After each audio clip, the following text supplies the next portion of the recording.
Chanchalguda jail నుంచి విడుదలైన తర్వాత అల్లు అర్జున్ తొలిసారిగా మీడియాతో మాట్లాడారు. ఈ సందర్భంగా అల్లు అర్జున్ కీలక వ్యాఖ్యలు చేశారు.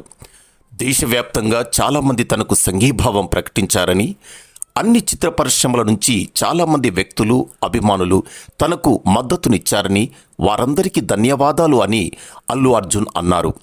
తాను బాగానే ఉన్నానని, అభిమానులెవరూ ఆందోళన చెందవద్దని చెప్పారు. చట్టాన్ని గౌరవిస్తానని, పోలీసులు అధికారులకు సహకరిస్తానని అన్నారు.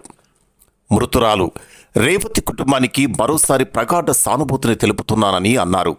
ఆ ఘటన జరగడం దురదృష్టకరమని, అలా జరుగుతుందని అస్సలు అనుకోలేదని ఆవేదన వ్యక్తం చేశారు.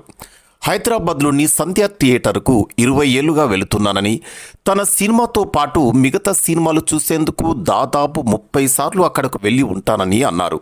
కానీ ఎప్పుడు ఇటువంటి ఘటన జరగలేదని అన్నారు. చనిపోయిన రేవతి గారిని తిరిగి ఆ కుటుంబానికి అందించలేనని, కానీ అన్ని విధాలా అండగా ఉంటానని, వారిని ఆదుకుంటానని ఆయన అన్నారు. చట్టంపై తనకు నమ్మకం ఉందని, తాను బాగున్నానని, అభిమానులెవరూ ఆందోళన చెందవద్దని, తన కుటుంబానికి కూడా ఇది కష్ట సమయమని, తాను అరెస్టు కావడంతో వారు చాలా బాధపడ్డారని చెప్పారు. లీగల్ అంశాల గురించి తాను ఏమీ మాట్లాడకూడదని, మాట్లాడబోనని అన్నారు.